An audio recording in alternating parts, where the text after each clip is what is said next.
দেশে কর্মরত 15.5 লাখ সরকারি চাকরিজীবীকে আগামী 30 নভেম্বরের মধ্যে সম্পদের হিসাব বিবরণী জমা দিতে হবে, অন্যথায় তাদের বিরুদ্ধে শাস্তিমূলক ব্যবস্থা গ্রহণ করা হবে। গত 1 সেপ্টেম্বর জনপ্রশাসন মন্ত্রণালয়ের এক প্রেস বিজ্ঞপ্তিতে এ তথ্য জানানো হয়। সরকারি কর্মচারীদের দুর্নীতি প্রতিরোধ এবং স্বচ্ছতা ও জবাবদিহি নিশ্চিত করে সুশাসন প্রতিষ্ঠা করার লক্ষ্যে সরকারি কর্মচারী আচরণ বিধিমালা 1979 বিধি 63 অনুযায়ী সকল সরকারি কর্মচারীর জন্য সম্পদ বিবরণী দাখিল করা আবশ্যক।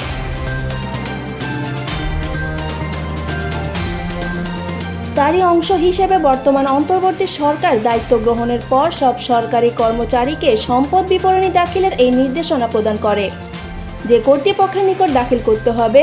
ক্যাডার বা নন ক্যাডার কর্মকর্তা তার নিয়ন্ত্রণকারী কর্তৃপক্ষের মাধ্যমে প্রশাসনিক মন্ত্রণালয় বা বিভাগের সচিবের নিকট সম্পদ বিবরণী দাখিল করবেন।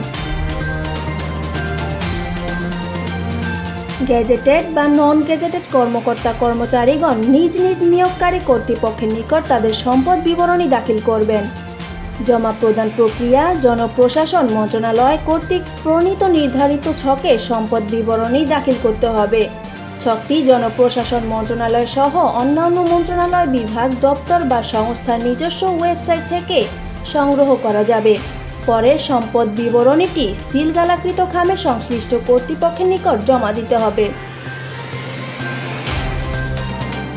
সব সরকারি কর্মচারীকে প্রতি অর্থ বছরের সম্পদ বিবরণী 31 ডিসেম্বরের মধ্যে দাখিল করতে হবে।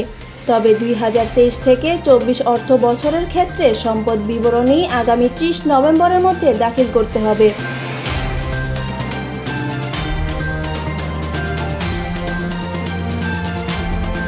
নির্ধারিত সময়ের মধ্যে সম্পদ বিবরণী দাখিল করতে ব্যর্থ হলে অথবা কোনো ভুল তথ্য প্রদান কিংবা তথ্য গোপন করা হলে বা সম্পদের কোনরূপ অসঙ্গতি পরিলক্ষিত হলে সরকারি কর্মচারী 1979 অনুযায়ী বিভাগীয় ব্যবস্থা নেওয়া হবে।